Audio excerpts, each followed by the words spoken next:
Hi అండి, నమస్తే. Welcome to our channel Gayatri simple kitchen. ఈరోజు మనం తయారు చేసుకునే రెసిపీ 10 to 15 మెంబర్కి సరిపడా సొరకాయ పప్పు, 350 గ్రామ్స్ కందిపప్పుతో ఎక్కువ క్వాంటిటీగా 10 to 15 మెంబర్స్కి సరిపడా రుచిగా సొరకాయ పప్పుని ఎలా తయారు చేసుకోవాలో ఈ వీడియోలో చూసేద్దాం.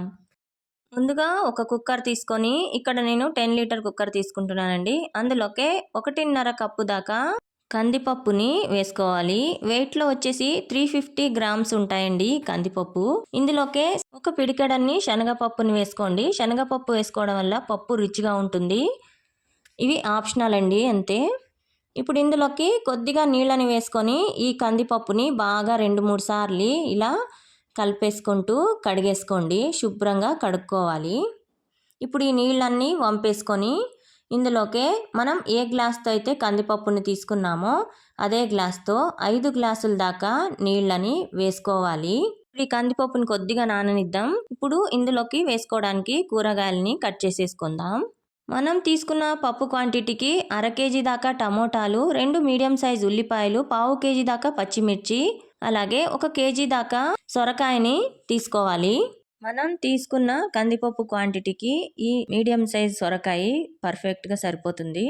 ఇప్పుడు ముందుగా ఉల్లిపాయల్ని కట్ చేసుకుందాం. ఈ ఉల్లిపాయల్ని ముందు వెనక కట్ చేసేసుకొని ఇలా ఎల్లో పార్ట్ని తీసేసుకొని ఇలా వీడియోలో చూపిస్తున్నట్టుగా ముక్కలుగా కట్ చేసుకొని మనం ముందుగా నానబెట్టి పెట్టుకున్న కందిపప్పులోకి వేసేసుకోవాలి. ఇప్పుడు టమాటా ముక్కలను కూడా సగానికి కట్ చేసుకొని గ్రీన్ పార్ట్స్ ని తీసేసుకొని వీటిని కూడా ఇలా మీడియం సైజ్ ముక్కలుగా కట్ చేసుకొని మనం ముందుగా నానబెట్టుకున్న కందిపప్పులోకి వేసేసుకోవాలి. అలాగే మనం తీసుకున్న 1/2 కేజీ పచ్చిమిర్చిని కూడా ఇలా తుంచి యాడ్ చేసుకోండి.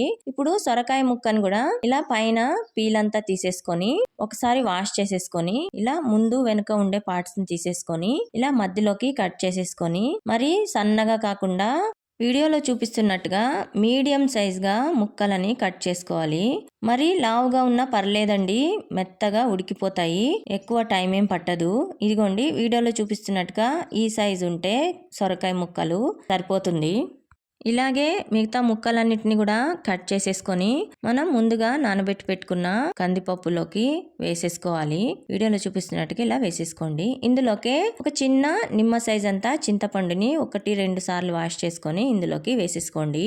టమోటాలని ఎక్కువ క్వాంటిటీగా వేసుకున్నాం కాబట్టి చింతపండు సరిపోతుంది పులుపు.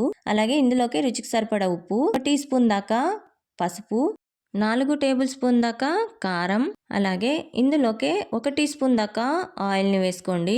ఇలా ఆయిల్ని వేసుకోవడం వలన కందిపప్పు మనకి మెత్తగా ఉడుకుతుందండి, అలాగే బయటికి కూడా పొంగదు.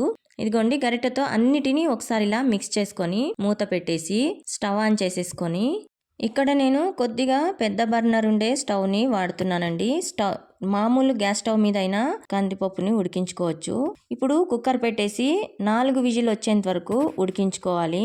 ఇదిగోండి 4 విజిల్ అయ్యాక కొద్దిగా చల్లారాక మూత తీసేసి ఇదిగోండి ఇందులో ఉండే పప్పు కట్టు నీళ్ళని ఒక గిన్నెలోకి తీసేసుకోండి. ఇలా నీళ్లు తీసుకోవడం వలన మనకి పప్పు నలుపుకునేటప్పుడు నీళ్ళు అనేవి చేతికి చిట్లకుండా ఉంటాయి, వేడి మనకి తగలకుండా ఉంటుంది, పప్పు కూడా తొందరగా మ్యాష్ అవుతుంది. ఇలా ఒక పప్పు గిత్తి తీసుకొని ఇలా మెత్తగా మ్యాష్ చేసేసుకోండి. ఇప్పుడు ఇందులోకి మనం ముందుగా పక్కకి తీసుకున్న ఈ పప్పు కట్టు నీళ్ళని ఇందులోకి వేసేసుకోవాలి. ఇలా ఈ నీళ్ళని వేసుకున్నాక పప్పు గిత్తిని బయటికి తీసేసుకొని ఈ సొరకాయ పప్పుకి తాలింపు వేసుకోవాలి. స్టవ్ ఆన్ చేసుకొని ఒక దళసరైన గిన్నెను పెట్టుకోండి. కొద్దిగా పెద్ద గిన్నెనే పెట్టుకోండి. ఇప్పుడు ఇందులోకే ఒక 1/4 కప్పు దాకా ఆయిల్ని వేసుకోండి. ఒక 100 ml ఉంటుందండి ఇది ఆయిల్. ఇందులోకే 4 టేబుల్ స్పూన్ ఆవాలు, 3 టేబుల్ స్పూన్ దాకా జీలకర్ర, అలాగే 1 కప్పు దాకా కరివేపాకు, 20-30 దాకా వెల్లుల్లి రెబ్బలు, 7-8 దాకా ఎండుమిర్చిని వేసేసుకోండి. ఆవాలు జీలకర్ర చిటపటలాడేంత వరకు బాగా ఇలా వేయించుకొని ఫ్లేమ్ని లో ఫ్లేమ్లో పెట్టుకొని మనం ముందుగా ఉడికించి పెట్టుకున్న పప్పుని ఈ తాలింపులోకి వేసేసుకోవాలి.